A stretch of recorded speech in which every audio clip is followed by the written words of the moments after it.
else are we going? Okay, let's talk about, we got another Wendy Williams story where Meek Mill is now speaking out. I don't know why people call him Meek Mills.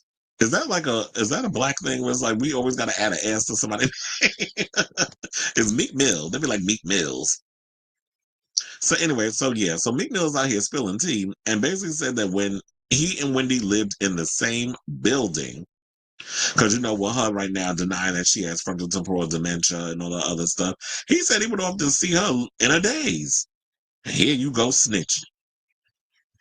So the Dreams and Nightmares rapper hopped on the Twitter to respond to a clip of TMZ interviewing Williams about her guardianship, which prompted Meek to share a photo he took of the talk show host sitting in the lobby of their building. See, now I should have just saved that damn clip of Wendy Williams when we were just talking about that situation. And here I went and closed it. Well, no, we got it. Because, I'm doing 2 different segments. So we're going to play it again.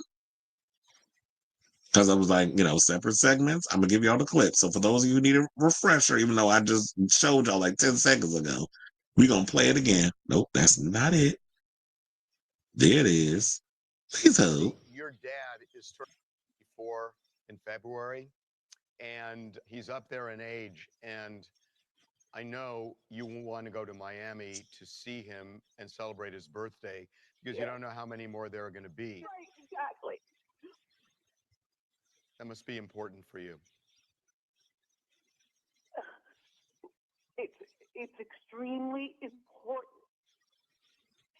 It's extremely important to see my dad for his birthday, and that is a family thing. It's not just a me thing, I would wish that along with celebrating my dad's 94th birthday, that we as a family, we come together in peace and harmony.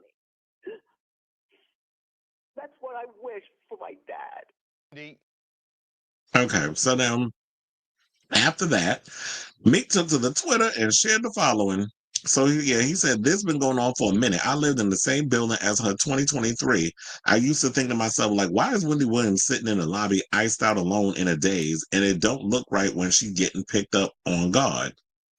So, I'm guessing based off of what he was saying was that she was just left in the lobby of her building to her own device.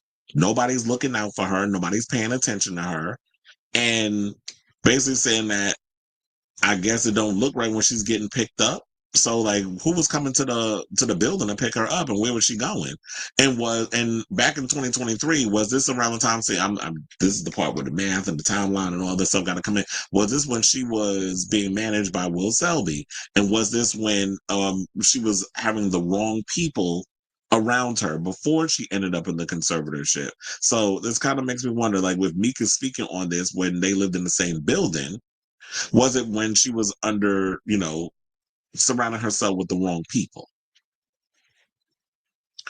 So then they also said, well, we already spoke about this already. So they said, according to TMZ, a judge has since permitted Williams to go to Miami to see her father, which I forgot to mention in the previous story when we were talking about her going on the Breakfast Club after she was permitted by the judge, that she says, oh yeah, you have permission to go see your dad under the condition that you no longer speak to the press. However, she went off and days later seemed like she went and spoke to the Breakfast Club, which I'm wondering if that's a violation of a court order.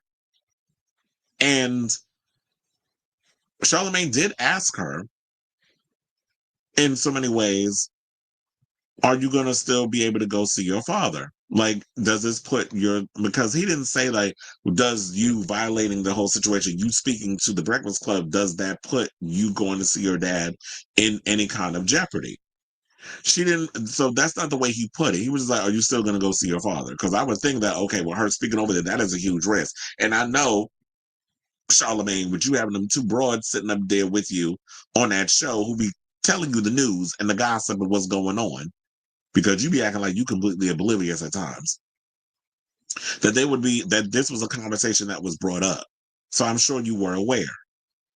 I understand you might be trying to help your friend, but I hope this is not you also trying to help the ratings of your show by putting what Wendy's doing at risk of talking to you. But when he asked her, she basically was just like, well, I don't want to talk about it. So I don't even think we know if she's still been granted or if they had a conversation and said, well, guess what? You're not going. I don't know.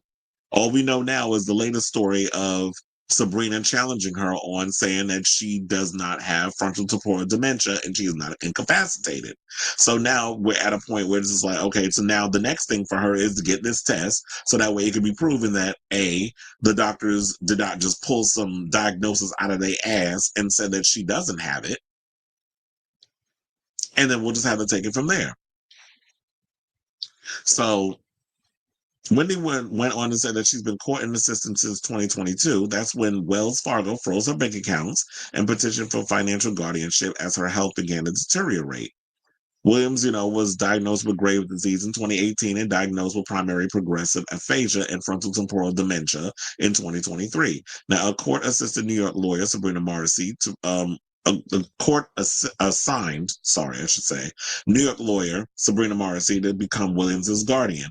Morrissey later sued Lifetime at A&E, over claims guarding their docuseries Where is Wendy Williams. So it just feels like I have more questions than answers in this situation. Like I just feel like I don't know if maybe my brain is having a hard time compute all of this, or it's just there's so many layers and so much going on that it's just like I feel like my brain is fried. Like I'm me sitting there trying to understand all the legalities behind all of this and what's going on with Wendy and how we can get her out of this situation. Does she have frontal temporal dementia? Is she incapacitated? Because like I said, a lot of times when people equate people being incapacitated, we look at it as somebody who is just complete invalid, who laying in the bed, brain coming out, seeping out of their ears, and drool coming out of their mouth.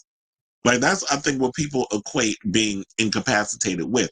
But there's so many different levels of incapacitated, meaning that you probably cannot fend and take care of yourself. Maybe that's what that means. Maybe they need to do a better job of trying to break it down to the people since she running off and telling everybody her business and trying to gain sympathy and empathy, which she definitely deserves. Then I think maybe on the other side, people need to come out and really have the conversation about this. And hopefully, with TMZ and their upcoming documentary on Saving Wendy, that's supposed to be coming on Tubi on the 12th of February, that maybe they bring some people in that can break down based off of the conversations they've had with Wendy, and they'll bring up like how we can make sense of all of this. Because yes, I feel like I'm even more confused than before.